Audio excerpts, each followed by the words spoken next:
স্বার্থপর মানুষ চিনবেন কি করে? আমরা যখন পৃথিবীতে আসি বা যতদিন পর্যন্ত বেঁচে থাকি, বহু লোকের সঙ্গে আমাদের ওঠা বসা মেলা মেশা সবই তো করতে হয়। কিন্তু তাদের মধ্যে কে স্বার্থপর কে ঠিক সেটা আমরা চিনব কী করে? সত্যি কথা, চেনাটা খুবই কঠিন।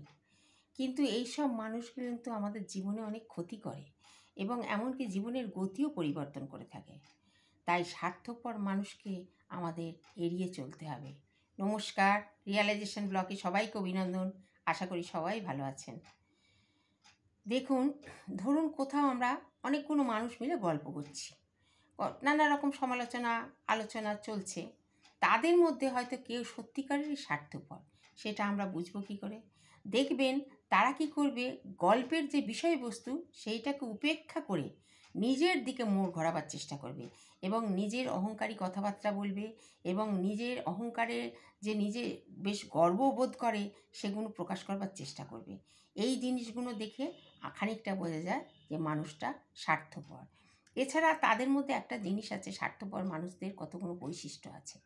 যে বৈশিষ্ট্য হচ্ছে, কিছু মানুষ আছে দেখবেন স্পষ্টভাবে খুব স্পষ্ট কথা বলে, আবার কিছু মানুষ আছে দেখবেন কথার মধ্যে কোনো স্বচ্ছতা নেই, অথচ মনও তাদের খুব সংকীর্ণ হয়। এইসব মানুষগুলো সাধারণত দেখবেন বিশ্বাস ভঙ্গ করে। আপনি বিশ্বাস করে হয়তো তাকে কিছু বলেছেন বা তার সঙ্গে কিছু আপনার দুঃখের কথা শেয়ার করেছেন, দেখবেন একদিন সেটা অন্যের কাছে প্রকাশ করে দেয়, প্রকাশ করে দিয়ে বিশ্বাসঘাতকতা করে নিজেকে অ্যালুপ করে রাখে। এই ধরনের মানুষগুলো কিন্তু অত্যন্ত স্বার্থপর হয়। আর এরা শুধু বিশ্বাসভঙ্গ না, এরা হচ্ছে, এদের মধ্যে এমনই একটা জিনিস আছে, সবসময় একটা লিডারশিপ ভাব থাকে। যেমন ধরুন, এই লিডারশিপ ভাবটা কেউ মানলো বা না মানলো তাদের কিন্তু কিছুতেই এসে যায় না। মানে গায়ে মানে না আপনি মোড়ল টাইপের এদের মধ্যে। সব সময় এমন একটা ভাব দেখাবে যে সে যেন অনেক বড় লোকের সঙ্গে ওঠা বসা করে এবং নানা রকম দামি দামি জামা কাপড় পরা, নানা রকম দামি দামি জিনিস কেনা, এইভাবে একটা অহংকার ভাব জাহির করবার চেষ্টা করে এবং প্রত্যেকের নিজেকে দৃষ্টি আকর্ষণ করার চেষ্টা করে। এই দৃষ্টি আকর্ষণের মাধ্যমে এমন একটা ভাব দেখায়, লোকে ভাবে বাবা এই লোকটার তো অনেক ব্যক্তিত্ব, এই লোকটা তো অনেক মহৎ, এই মনে করে লোকটাকে সম্মান দেয় এবং খুব ইম্পর্টেন্সি দিয়ে ফেলে। কিন্তু কিছুদিন পরেই যখন বুঝতে পারে লোকটাকে, তখন নিজেরা মনে মনে ভাবে, এ মা, এই লোকটাকে আমার ভালো বলেছিলাম। স্বার্থপর লোকগুলোর মধ্যে কিন্তু এই গুণই দেখা যায়। এরা কিন্তু অন্যের প্রতিভাকে সহ্য করতে পারে না। আর একটা জিনিস সবসময় মাথায় রাখবেন, এরা কিন্তু কোনো সম্পর্ক গড়তে পারে না, বরঞ্চ সম্পর্ক ভেঙে দেয়। ভেঙে দেওয়ার পর যখন কিছু বলা হয়, তখন নিজে যে কতটা স্বার্থপর সেটা তো বুঝতেই পারে না।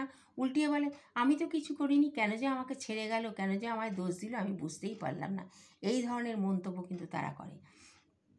তাদের মধ্যে সবসময় একটা জিনিস দেখা যায় যে তারা সবসময় নিজেদের শ্রেষ্ঠত্বটাকে জাহির করবার চেষ্টা করে, অথচ তাই এই স্বার্থপর মানুষগুলোর মধ্যে কি আছে বলুন তো?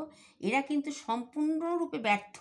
আর এই ব্যর্থতাকে ঢেকে নিজের ওপরের যে অহংকার অহমিকা ভাব সেটা দিয়ে প্রকাশ করে নিজেকে তুলে হাইলাইট করার চেষ্টা করে। এক সময় তো মানুষ বুঝতে পারে, তখন সমস্ত মানুষ তাদের এড়িয়ে যায়। তাই এই সব স্বার্থপর মানুষদের এড়িয়ে যাবেন নিজের ভালোর জন্যে এবং নিজেকে স্বনিয়ন্ত্রিত করে গড়ে তুলবেন। আর যথেষ্ট চেষ্টা করবেন যে এই সব মানুষ যেন জীবনের ওপর কোনো প্রভাব না ফেলে। আর আর কিছু বলার নেই।